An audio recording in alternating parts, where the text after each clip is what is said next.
Ladies and gentlemen, please rise for our national anthem.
Good morning, everyone, and welcome to the Maryland Jockey Club at Laurel Park for a Saturday edition of Today at the Races. I'm Dan Ullman, pleased to be joined by TK Kugler, the president of the Maryland Million Board of Directors. TK, you wear a lot of hats in this racing industry. I try, Dan. I try to. The more hats you wear, the more they know they're not going to retire you. That's the way I look at it. We're going to talk about the Maryland Million in a little bit, but of course today is our autumn handicapping challenge, and I know you like to dabble in handicapping contests once in a while. I've been known to throw a few dollars at the tote board. And you're going to be throwing a few dollars at the tote board and give out some great opinions on this show. We were a little bit worried about the weather. The weather so far has been holding out. Let's take a look at the current weather conditions. We love to see that the track right now is fast and firm with 66 minutes to post. A little bit of clouds, perhaps a little bit of rain later on, but again, fingers and toes crossed because this card is sensational. 2 stakes races. The Laurel Futurity, when you think of all the great names that have won this race over the years, it's such a historically important event. Totally important. And it's also talking about, anytime you hear that word futurity, you're talking about tomorrow as well. Right. It's not just today. So it's a prelude to what's coming. I tweeted out yesterday how Affirmed and Alidar battled down the stretch. What a surprise in the Laurel Futurity in 1977, and lo and behold, they would do it again 3 times the next year. Amazing, right? Let's talk about the Maryland Million. It's right around the corner. It's the 40th edition of the Jim McKay Maryland Million. First race post time at Laurel Park will be 11:30 a.m. We celebrate Maryland racing. The breeders, the owners, the trainers, the jockeys, the grooms, everyone that puts on the show, and especially the horses, this is their day. 100%. I mean, everybody in the country, everybody maybe in the world, they think about Maryland, they think in racing, they may think the Preakness. But if you really understand the industry and all the people that contribute from the day a horse is conceived all the way to the point that a horse gets to a race, that's really encapsulated in the Maryland Million. That's the point of that whole day. And we have a great week of Maryland Million themed events. Of course, we'll have the post position draw the Sunday before the Maryland Million right here at Laurel Park. And then we've got a nice event at Camden Yards the night before. The night before, we're going to have a kickoff celebration right at Camden Yards. Nothing is more Americana than tying baseball and horse racing all together. It's the 2 American sports in many ways. And what I like about the Maryland Millionaire, great betting events, full fields, competitive races. It's going to be a tremendous day. Be sure to come on out to Laurel Park for the 40th edition of the Jim McKay Maryland Million, October the 11th. Yes, with the celebration on the 10th, the night before. At Camden Yards. Let's take a look at today's card, beginning with race number 1, 5.5 furlongs. This is on the Exceller Turf course. It's a starter optional claimer for fillies and mares. Take out the 1, the 4, the 7, the 9, and the 12. This is the first leg of the first of 2 value pick 5 wagers. We call it the value pick 5 because it's the best value in racing with a low 12% takeout. If you're a handicapper and you're not playing pick 5s, you're not handicapping.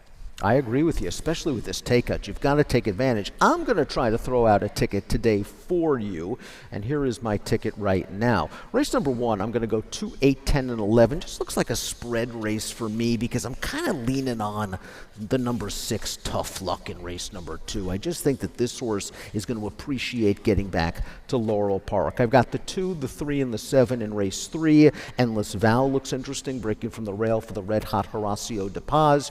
Race 4, I want to spread again, 1, 8, 10, and 11. And then race 5, I'm going to use the 5 and the 7. Biravino Boulevard's a horse that's a little bit interesting to me. I think a little bit of drop in class works for him. $48 ticket, 12% takeout. Take advantage of the early value pick 5. Let's start with our top selection in race number 1. Lady Charlotte's doing something new today. She's switching to turf, but she has got big speed. Absolutely, and I actually texted Lacey Gaudette, and I said, hey, I'm going to be guest handicapping, and I'm picking your horse. And she said, well, I've been waiting a year to get this horse on the turf, so maybe you know something I don't know even. So I really like anytime you get a class and a cutback. And you got a horse with speed, that's as a hand, even if you're the switch to it, especially when the trainer tells you, hey, I've been waiting a year to get this on the turf, then you got a chance. And I think you're going to get some value there too, given the other players in that race. I think you might pick up a little value here right now, 7-1 early, but I think you're going to get at least 5-1, and that's my top pick. I like that Lacey breezed this horse on the turf on the 21st, and she shared the work tab with a horse named Cairo Street. They both went 53. Now, Cairo Street's been on a roll for Lacey. 3 in a row on the turf with a 79 by her top. I'm hoping they worked in company. If so, maybe Lady Charlotte likes it. That's my take. Social Whirl is your second pick in here, and Social Whirl is a horse that I think is a little bit underrated on form. I think that's kind of my take as well. And I think it's another place where you're going to get value, right? I mean, that's another story where I think you can find some if you dig in and watch the last couple races, I think you can find some opportunities there that were not captured, and I think you'll see. I think you can find value there. Horse taking the very early money's the 11. That's Wonder Girl for Kieran McGee. We have a trainer stat for Kieran. Last out winners, 9 for the last 23, 39%, 217 ROI. When Kieran gets them sharp, they stay sharp. Wonder Girl ran okay last time out, kind of hopped at the start. I thought the trip was good because the horse she then was pushing was 50-1, really had no chance on paper, and Wonder Girl, once she took the lead, it was all over. Yeah, 100%, and I think that's Wonder Girl's actually a horse that we've watched for quite a while. Another one of my hats as an owner. But I think